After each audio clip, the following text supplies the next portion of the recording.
Hey, there we go. How's it going, everyone? Welcome to the Clarity Gaming Weekly Cup. We're casting a Protoss versus Zerg between JakeBake and DeathEnD. So here with me co-casting is Vorisback. How's it going, everybody? Vorisback, I don't know how much you have casted in the past. This, for me, however, is the first time really casting for a large group of people. I'm assuming we'll have a large group later. I used to cast a lot for the ASC Weekly back like a year and a half ago, but it's been a long time, so. Sounds good. So right away we don't see any shenanigans out of the Zerg. He's just opening. No gas, no early pool or anything. Protoss gets the early scout, always nice on Tal'Darim. It's like the worst feeling as Protoss is when you throw down that 9 pylon, 9 scout, and then you get to him last. You're just sitting there. Yep. You just have to kind of cross your fingers and hope. Praying that he didn't 15 hatch or 6 pool you. So he's just going to wait here and deny this natural. Back home, it's going to look like he's building up to open with a Nexus first. Yes, it does. That's always kind of neat to see, and he feels safe to do that, obviously, because he saw that spawning pool timing.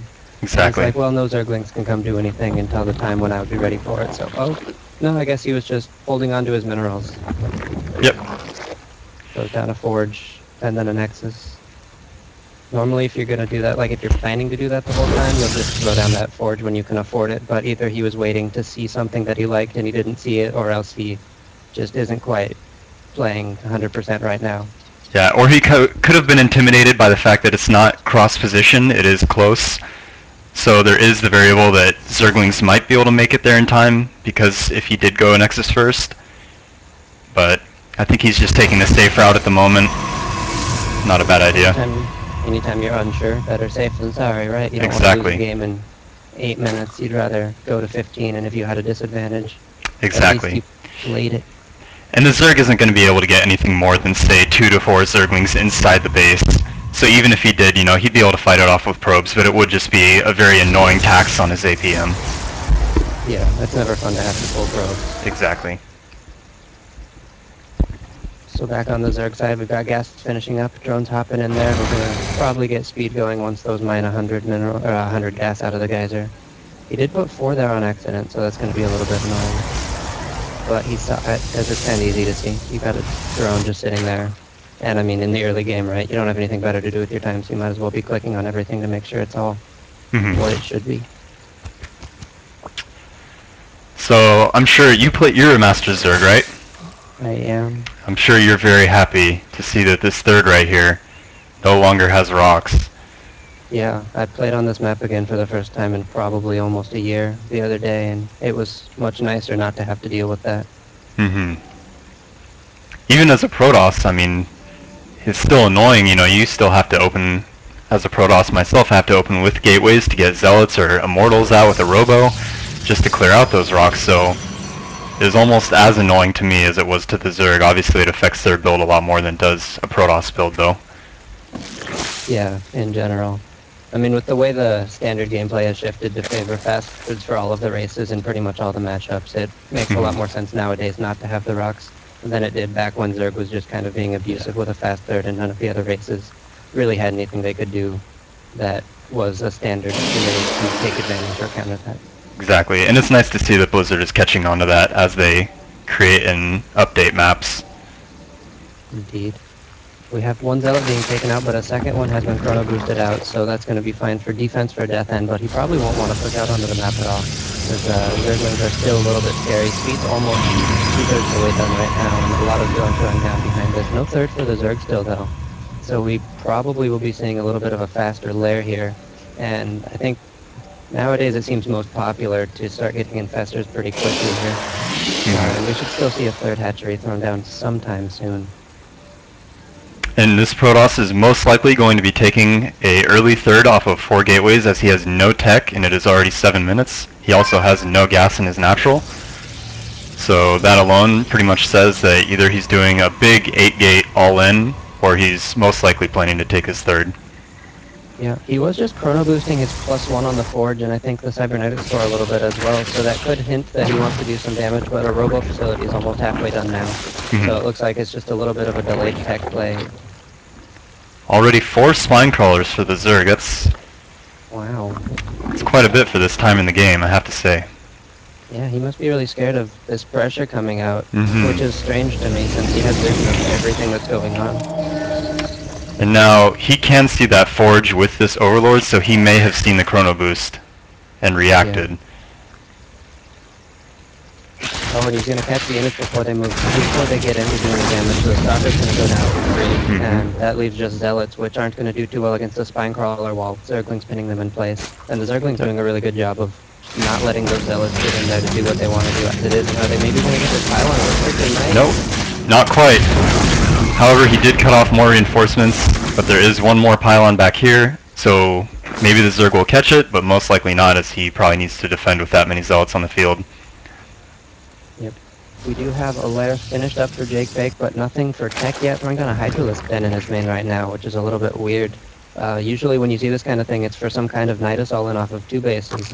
It's not very common, but it can be really strong, especially if you catch your opponent off guard. Yep. Protoss still hasn't taken his 3rd. We do see a Robo, and he's adding 3 more gateways for a total of 7. So it is looking like it's going to be a 7-gate Robo all-in. Chrono boosting out those Immortals, expecting to see Roaches out of our Zerg player, but probably going to be a little disappointed when he runs into Hydralisks. Yeah, Hydras are one of the things that used to be a really common counter, favorite counter by the Zergs to hold off this kind of play, because obviously Immortals don't do bonus damage against Hydras like they do against Roaches. Exactly. However, the Protoss is getting a large sentry count, and this would be good versus Roaches also, but again, because of that Hydra range, once that finishes, force fields are going to be so much less effective. Yep. That's a really fast research time too, so that's going to be done by the time an engagement happens. Exactly. Even if you do force field out some of those Hydras, the range is going to be so great that they'll still be able to reach all your Stalkers and units firing from behind those force fields. So all these sentries right now are kind of just dead weight. A little bit. They are going to be able to protect them from Zerglings a little bit, especially if he fights in these little narrow corridors in here. But it looks like he wants to try to push, and he pops a Guardian Shield. He's just seeing what's going on with the Zerg. We're going to have to see. Oh, some nice force fields, though.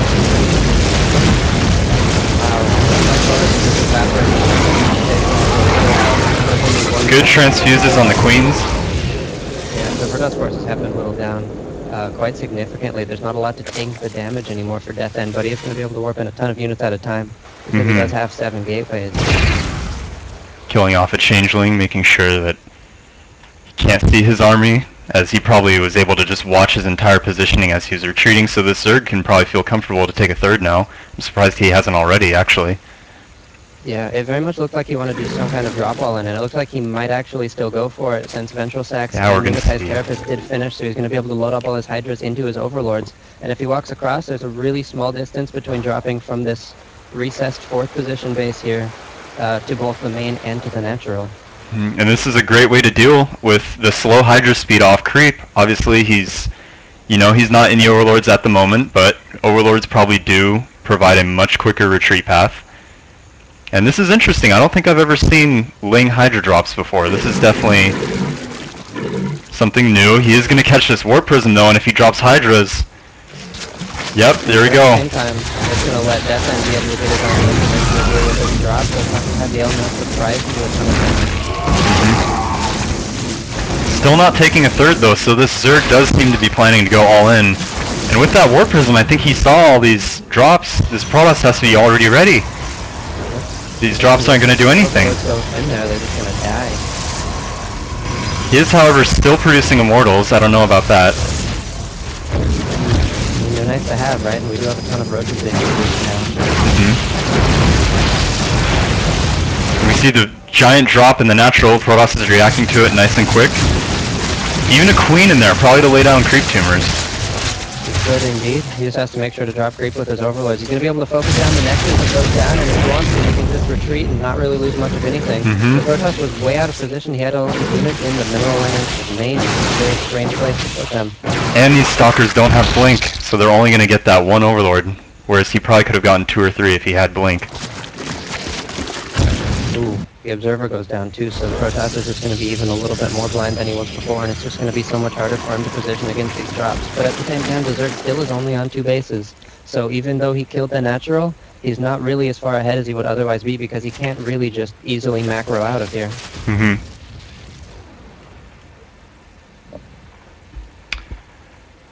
Sorry everyone, I just realized the game sound was a little loud, so if that was bothering anyone, I just turned it down a bunch. He's doing a decent job of just spreading the creep in general over to the Protoss space, and it will get there slowly and surely. Yes, That's all creep does. Another queen wants to tag along. She's got a lot of energy. She's like, hey, I'm a support unit. Wait for me! You, I guess. Roach is joining, but there's not enough transport space to carry those roaches in there, so he's going to have to drop in and come back for more. Looks like he's just going to go for a 2-pronged drop. And I'm really surprised this Zerg is still not taking his third. He has a drone there, you know, positioned to do so. There he goes, finally.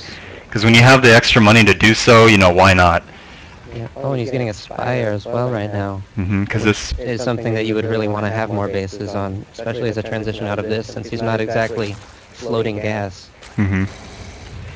See, Roaches are at 1 armor and 2 attack, and the Protoss is still only on 1 attack. I think he's kind of been delaying, you know, he has the Twilight tech now, but I don't know, he's kind of been lacking on his upgrades, and honestly the Zerg hasn't even been on top of it too much. He has a double Evo, but he's not even upgrading that hard, and he's still getting ahead of this toss. Not something you really want to happen as a Exactly. Protoss. The drop in the natural is going to get a lot cleaned up, but he used that to pull the Protoss units out of position, and he takes out the main Nexus, and he's going to be able to get out with all of those units as well, as long as he's going to get this third too. This Protoss isn't reacting in time. All these Roaches could have totally been contested, but they're not. They're just having free reign over this third, and somehow this Zerg is going to end up with a third before this Protoss. Wow. And the 4 Overlords that were dropping in the main of the Protoss' base didn't run quite far enough away. They could have escaped, but they didn't manage. Protoss is actually... So that's a small victory for the Protoss, but... Protoss is down to 10 probes right now. I don't think we realized how many workers are actually being torn down in these drops. And he's not really remaking any of them either. Wow. And they're just long distance mining from the main as well now. It looks like he's just going to kind of move his army across the map and hope that that can get it done. And if that doesn't work, probably just going to have to see a GG. It is a scary army though, and the Zerg doesn't have all of his units in one place. Yeah, he knows right now all he has to do is fall back, defend this. These Overlords are going to do a great job of probably tanking a few Stalker shots for some of these units. But here we go, the big engage, great force fielding. But with that Hydra range, and those Colossi falling so fast to those Corruptors, it's just not going to be enough. This Zerg can fall back, probably hold with these Spine Crawlers and these extra Roach Enforcements. This Protoss, he has no economy. He's still not even making probes at home. He's on 1 Nexus. And he's letting himself get distracted by the Overlords, which, yes, it's good to kill Overlords, but if your goal is to kill the Zerg right here, right now, you want to go in before he can get any units out. Exactly. It doesn't matter if you stop him from making units later, because there's not really going to be a later. Yeah, it's 130 supply to 61. We're going to see a GG out of this Protoss any minute. Ooh, he trapped a good number of Roaches, and that's going to be nice. He is going to be able to kill this third, but even still, he doesn't really have an economy to fall back to, so he has to kill the Zerg right now. Yep. And I don't think, like with every passing second, the Zerg gets more units out, and it's easier for him to defend. Exactly. Now the Zerg's main is mostly mined out, so technically the Zerg is on 1 base just like the Protoss, or will be soon enough. But I mean, the worker deficit is just too huge. The Protoss's money is going nowhere. And here we go. Even transfuses on the Roaches going down. Just getting the sure thing. Yep. And there goes the last